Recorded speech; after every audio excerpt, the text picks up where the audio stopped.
আমাদের সমাজে একটা ভুল কথা প্রচলিত আছে। পৃথিবীতে যতগুলো ধর্ম আছে তার ভিতরে সবচেয়ে সেরা ধর্ম, ভালো ধর্ম, উত্তম ধর্ম, শ্রেষ্ঠ ধর্ম হলো ইসলাম।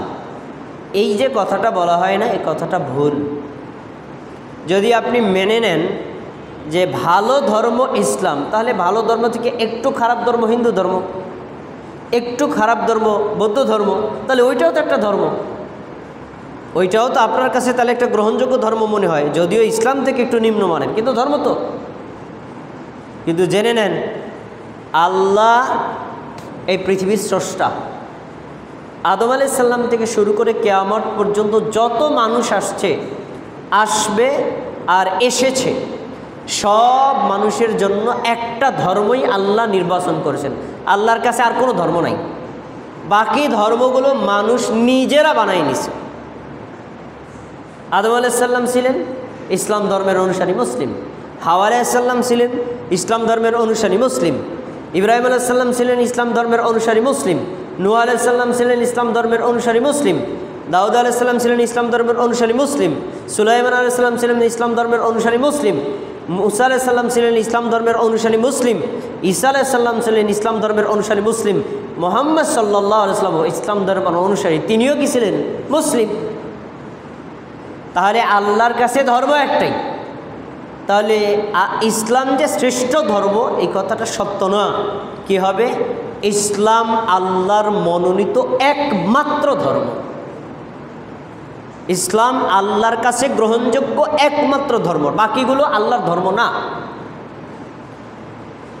তাহলে এই যে আল্লাহরই ধর্ম, আল্লাহ এই ধর্মের নাম দিয়েছেন ইসলাম, ধর্মের কিছু ভিত্তি দিয়েছেন, এগুলো আমাদের একটু জানা দরকার। প্রথমে আমরা ইসলাম ধর্মের অর্থ জানার চেষ্টা করব। ইসলাম এটি আরবি 4টি বর্ণের সমন্বয়ে গঠিত। আলিফ সিন মিম, আলিফ সিন লাম আর হলো মিম, আলিফ সিন লাম আলিফ মিম। এখন এই যে ইসলাম, এটা আরবি শব্দ, আমরা বাংলায় ব্যাপক হারে ব্যবহার করি, কিন্তু অর্থটা কি আমরা অনেকে জানি না। কিন্তু যে অর্থটা জানি এটা ভুল। কি? আপনি সাধারণ মানুষ সহ আলেমদেরও জিজ্ঞেস করেন, আমরা যে ধর্ম মানি ইসলাম, অর্থ কি? বলবে শান্তি। আপনি জিজ্ঞেস করেন, যদি শান্তি না বলে আমাকে জিজ্ঞেস করবেন। শান্তি 100 জনের মধ্যে 99 জন লোক বলবে ইসলাম অর্থ শান্তি। এই অর্থটাও ভুল। ইসলাম অর্থ শান্তি না। তাহলে ইসলাম অর্থ কি অশান্তি? অশান্তিও না। ইসলাম শব্দের 3টা অর্থ। 1 নম্বর অর্থ হলো আত্মসমর্পণ করা। এই শব্দটা একটু মুখ দিয়ে বলেন, আত্মসমর্পণ করা। 2 নম্বর অর্থ হলো আনুগত্য করা। 3 নম্বর অর্থ হলো মেনে নেওয়া। কয়টা অর্থ বলছি? 3টা অর্থ। তো এখন ইসলাম অর্থ যদি শান্তি না হয়, তাহলে এই কথাটা ব্যাপক হারে প্রচলিত কেন? ব্যাপক হারে প্রচলিত এই জন্য, ইসলাম কেউ যদি গ্রহণ করে, ইসলামের বিধানগুলি যদি নিজে মান্য করে, তাহলে সে দুনিয়াতে পায় শান্তি, আখেরাতেও পাবে কি? শান্তি। এ বিষয়ে একটা হাদিস আছে, সহিহ বুখারীর 7 নম্বর হাদিস।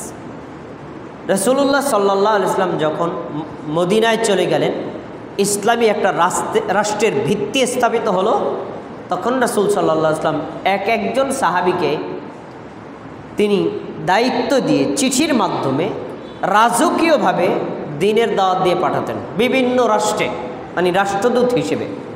যাও, তুমি গিয়ে আমার পক্ষ থেকে এই দাওয়াতটা পৌঁছে দেবে। তৎকালীন সময়ের রোম রাষ্ট্র, বর্তমানে এই রাষ্ট্রের নাম হলো ইটালি। এই রোমের বাদশার নিকটে নবী মুহাম্মদ সাল্লাল্লাহু আলাইহি ওয়াসাল্লাম একজন সাহাবীর মাধ্যমে একটা চিঠি লিখেছিলেন। ওই চিঠিতে তিনি লিখেছিলেন যে আসলিম তাসলাম, হে রোমের বাদশাহ হিরাক্লিয়াস, তুমি ইসলাম গ্রহণ করো, মানে আত্মসমর্পণ করো। যদি তুমি ইসলাম গ্রহণ করো তাসলাম, তাহলে তুমি শান্তিতে থাকবে।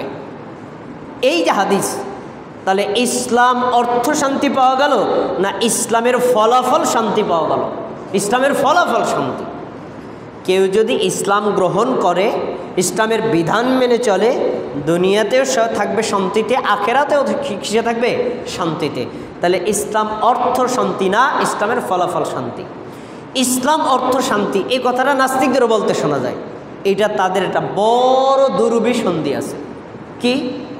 যখনই আপনি ইসলামের বিরুদ্ধে কেউ কোনো কুৎসা রটাবে, ইসলামকে ক্ষতি করার চেষ্টা করবে, তখন আপনি যখন রুখে দাঁড়াবেন, এটাকে কেন্দ্র করে হয়তো জিহাদ হইতে পারে, যুদ্ধ হইতে পারে, মারামারি হইতে পারে, তখন তারা বলে এই ইসলাম অর্থ না শান্তি, ভাই আপনি অশান্তি করলেন কা? তো অশান্তির সূচনা তো করছে, এটা বলে না। তখন আমাদের ইসলাম ধর্মের অর্থ দিয়ে আমারে বোঝায়, এই ইসলাম অর্থ না শান্তি, তো তুমি মুসলমান, তুমি অশান্তি করো কেন?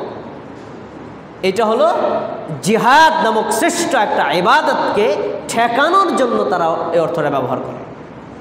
প্রিয় ভাই, তাহলে আমরা ইসলাম অর্থ জানতে পারলাম। ইসলাম অর্থ হলো আত্মসমর্পণ করা, ইসলাম অর্থ হলো আনুগত্য করা, ইসলাম অর্থ হলো মেনে নেওয়া। এখন একটা প্রশ্ন আসতে পারে যে একটা লোক যখন ইসলাম গ্রহণ করবে তখন তাকে বাংলায় কি বলা হবে? তখন বাংলায় তাকে বলা হবে আত্মসমর্পণকারী। কি বলা হবে? আত্মসমর্পণকারী। আচ্ছা, আমরা স্বাভাবিকভাবে বাংলায় ভাষাই বুঝি। আত্মসমর্পণকারী যদি বলা হয় তো উনি কিসের সামনে আত্মসমর্পণ করবে? ইসলাম যে গ্রহণ করলো, সে কিসের সামনে ইসলাম গ্রহণ করলো, কিসের সামনে আত্মসমর্পণ করলো? এটা স্বভাবত একটা প্রশ্ন। কিসের সামনে আত্মসমর্পণ করবে এ বিষয়ে স্পষ্ট একটা আয়াত আছে। আমি সরাসরি আয়াতটাই আপনাকে শোনাচ্ছি। এটা আল্লাহ রব্বুল আলামিন আমাদের জন্য একটা আদর্শ হিসেবে আয়াতটা নাজিল করেছেন।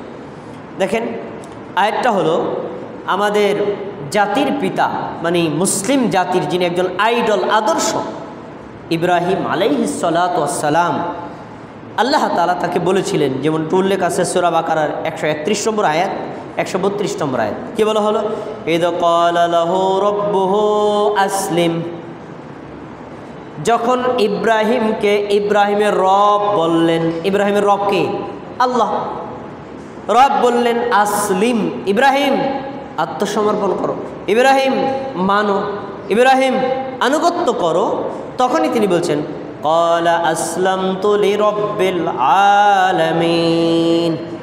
তখন সাথে সাথে তিনি বললেন আমি বিশ্বের প্রতিপালক আল্লাহর সামনে আত্মসমর্পণ করলাম। তাহলে ইসলাম অর্থ যদি আত্মসমর্পণকারী হয়, বাংলায় আত্মসমর্পণকারী এটা বুঝাবে কার সামনে আত্মসমর্পণ করছে? আল্লাহর সামনে। কার সামনে আত্মসমর্পণকারী? আল্লাহর সামনে। এখন আল্লাহর সামনে যে আত্মসমর্পণ করলো, কিসের ভিত্তিতে? ভিত্তিটা হলো আল্লাহ আমাদের সামনে এখন নাই।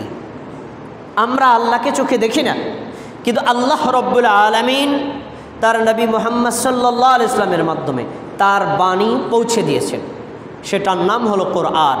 আর এই কোরআনটা কিভাবে আপনি আমল করবেন তা শেখানোর জন্য নবী মুহাম্মদ সাল্লাল্লাহু আলাইহি ওয়াসাল্লামের জীবন আদর্শ তুলে ধরেছেন, তার নাম হাদিস।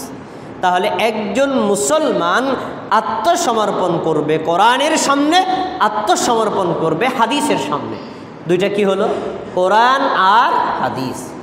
এই দুইটা বিষয়ের সামনে একজন মুসলমান আত্মসমর্পণ করবে। প্রিয় ভাই, আমরা ইসলাম অর্থ জেনে নিলাম। ইসলাম অর্থ যদি আত্মসমর্পণ করা হয়, কিসের সামনে আত্মসমর্পণ করতে হয় সেটাও আমরা কোরআন